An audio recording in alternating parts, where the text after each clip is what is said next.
बिमला के 3 बेटे हैं। इस वजह से बिमला मन ही मन बहुत खुश है।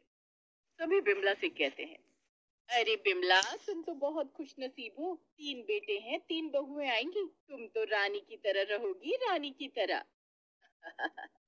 हाँ, खुश नसीब तो मैं हूँ। तीनों भाइयों में प्यार भी बहुत है, सभी मिलजुल कर रहेंगे। लेकिन बिमला को कहाँ पता था कि आजकल के रिश्ते बहुत नाजुक होते हैं। थोड़ा सा धक्का लगने से ही सब कुछ बिखर जाता है। बिमला के 3 बेटों की नौकरी लग गई और बिमला ने बहुत उम्मीद से तीनों लड़कों की शादी करवा दी। शादी के बाद वाले दिन से ही तीनों बहुओं में झगड़ा शुरू हो गया। बड़ी बहू सीमा बाकी दोनों से कहने लगी, इस घर की बड़ी बहू मैं हूँ, के बाकी काम तुम दोनों करोगे। तुम दीदी बस एक ही जगह पर खड़ी खड़ी खाना बनाना चाहती हो और हमसे सारा काम करवाना चाहती हो। हम क्यों करें बाकी सारा काम? मुझे नहीं करना, मैं भी इस घर की छोटी बहू हूँ, मैं नहीं कर सकती कोई काम वाम। तीनों चिल्ला चिल्ला कर झगड़ने लगी। विमला ने कहा, अरे बहू, क्या हुआ? तुम लोग चिल्ला क्यों रहे हो? शांति से भी तो बात कर सकती हो। 4 लोग सुनेंगे तो क्या कहेंगे? ये सुनकर तीनों बहुएं एक साथ बिमला से झगड़ने लगे। 4 लोगों से हमें क्या? आपको परवाह होगी 4 लोगों की, हमें नहीं है। हाँ, यहाँ हम परेशान हैं और आपको 4 लोगों की पड़ी है। माँ जी, मैं ऐसे एक साथ नहीं रह सकती, मुझे रसोई अलग करनी है। विमला चौंक गई। ये क्या कह रही हो तुम बहू? अभी अभी तो इस घर में आई हो, तो क्या हुआ? इतना सारा काम मैं नहीं कर सकती हूँ? हमारे जमाने में पूरा परिवार एक साथ रहता था। हम तो सिर्फ 7 लोग हैं। मेरे घर में 70 लोग रहते थे, लेकिन कभी किसी ने किसी के साथ झगड़ा नहीं किया। सभी एक साथ मिलजुल कर रहते थे। अब वो जमाना भी नहीं रहा और वो लोग भी नहीं रहे, इसीलिए चुपचाप हमारी बात मान लीजिए। विमला के पास और कोई चारा नहीं रहा। तीनों बहुओं ने अपनी अपनी रसोई अलग कर ली और अलग अलग खाना बनाने लगे। शाम को उसके 3 बेटे घर लौटे और सभी मीटिंग पर बैठ गए। तुम तीनों एक दूसरे से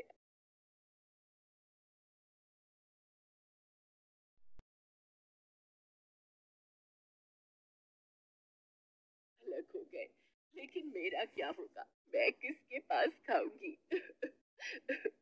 बड़े बेटे राजेश ने कहा, मेरे पास 4 महीने खा सकती हो आप। मेरे पास 4 महीने। और मेरे पास 4 महीने। लेकिन सीमा ने कहा, क्यों माँ, हमारे पास 4 महीने क्यों खाएंगी? छोटे देवर जी की इनकम सबसे ज्यादा है। माँ, आप छोटे देवर जी के पास 6 महीने खाएंगी। हाँ? अरे वाह दीदी, ये कहाँ का नियम है? सभी के पास माँ 4 महीने करके खाएंगी, नहीं तो किसी के पास नहीं खाएंगी। इस बात को लेकर भी तीनों बहुओं के बीच में लड़ाई शुरू हो गई। उसमें बिमला के 3 बेटे भी शामिल हो गए। हाँ, मेरी बीवी सही कह रही है। अनुज, तेरा इनकम ज्यादा है तो क्या हो गया? माँ तो हम तीनों की है ना। मेरा इनकम सबसे कम है, मैं माँ को सिर्फ 1 महीने खिला सकता हूँ। हाँ। ऐसे ही कुछ देर झगड़ा चलने लगा। बिमला की आंखों में आंसू आ गए। हे भगवान, मैंने क्या सोचा था और ये क्या हो रहा है? चुप करो तुम लोग। किसी को मेरी जिम्मेदारी लेने की जरूरत नहीं है। मैं खुद खाना बनाकर खा लूंगी। तुम लोग बस शांति से इस घर में रहो। झगड़ा रुक गया। वो लोग यही तो चाहते थे। उस दिन से बिमला अकेली खाना बनाकर खाने लगी। लेकिन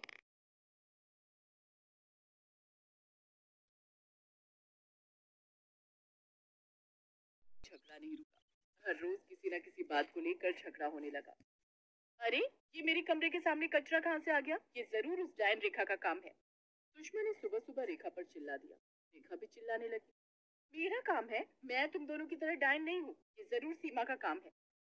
बिमला जाने लगी। 1 साल बाद सीमा का एक बेटा हुआ और रेखा की एक बेटी हुई और सुषमा गर्भवती हो गई। सीमा ने उसके पति राजेश से कहा, देखिए जी, हमारा परिवार बड़ा हो रहा है, बेटा भी हो गया है और इस घर में हमारे लिए कमरा है एक। हाँ, तो क्या करूँ? हम लोग नए घर में चले जाते हैं, वैसे भी ये घर पुराना हो गया है। लेकिन माँ का क्या होगा? बाकी दोनों है ना माँ को देखने के लिए। माँ की वजह से हम पूरा जीवन यहीं सड़ेंगे क्या? राजेश ने नया घर देखना शुरू कर दिया। एक दिन राजेश ने सभी को बुलाकर कहा, माँ, हम ये घर छोड़कर नए घर में जा रहे हैं। यहाँ एक ही कमरा है, हमारा बेटा कहाँ रहेगा? ये क्या बोल रहा है बेटा? कमरा कम पड़ रहा है तो यही बनवा ले। नए घर में जाने की क्या जरूरत है? जरूरत है माँ जी, हमारा बेटा बड़ा होगा, स्कूल में भर्ती होगा, घर में पढ़ाई करनी पड़ेगी। लेकिन इस घर में तो कुछ जानवर रहते हैं, हमेशा शोर शराबा करते रहते हैं, यहाँ पढ़ाई नहीं हो सकती। ऐसी माँ की बच्ची, तूने जानवर किसको बोला? तू जानवर, तेरे घर वाले जानवर। तुम सब नरक के कीड़े हो। मैं भी ये घर छोड़कर चली जाऊंगी। हाँ जी सुनिए, आप भी नया घर ढूंढिए। मत जाओ तुम लोग, मैं यहाँ अकेली क्या करूंगी? भले ही तुम लोग एक दूसरे से अलग अलग रहते हो, अलग खाना बनाते हो, लेकिन मैं मेरे बेटों के पास तो रहती हूँ। दिन में एक बार ही सही, लेकिन उन्हें देख तो पाती हूँ। अकेले इस घर में मेरा दम घुट जाएगा। नहीं माँ, शिल्पा ठीक कह रही है। मैं भी अब इस घर में नहीं रहना चाहता हूँ। तुम लोग माँ को मेरे कंधे पर बैठाकर भागना चाहते हो। मैं ये होने नहीं दूंगा। मैं भी चला जाऊंगा यहाँ से। वैसे भी मैं तुम दोनों से ज्यादा कमाता हूँ। और इस तरह तीनों घर छोड़कर अपने अपने नए घर में चले गए। विमला अकेली रह गई यहाँ। जिस परिवार को वो मजबूत समझती थी, वो परिवार ऐसे कांच की तरह बिखर जाएगा कि उसने सपने में भी नहीं सोचा था। उसके मन में गर्व था, अहंकार था। वही परिवार टूटकर छूट गया। अब रोने के अलावा विमला कुछ भी नहीं कर सकती। हे भगवान, क्या फायदा हुआ? तीन बेटे और उसके तीनों बेटे अपने अपने नए चले गए। अब मैं अकेली यहाँ पर क्या? देर रात को तीनों बूढ़ी हो चुकी हूँ। उन्होंने देखा कि वो लोग अपनी माँ की अर्थी उठाकर रोते हुए शमशान की ओर जा रहे थे।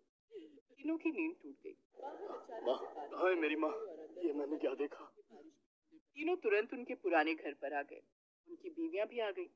उन्होंने देखा उनकी माँ बिस्तर पर सोई हुई है, लेकिन बेजान। बिमला के शरीर में आत्मा नहीं है। ये देखकर बिमला के तीनों बेटे और तीनों बहुएं रो पड़े। माँ, मेरी माँ, कहाँ चली गई तुम माँ? हमें माफ कर दो माँ, हमने आपको बहुत दुख दिया है। हम आपको छोड़कर चले गए। क्या इसी वजह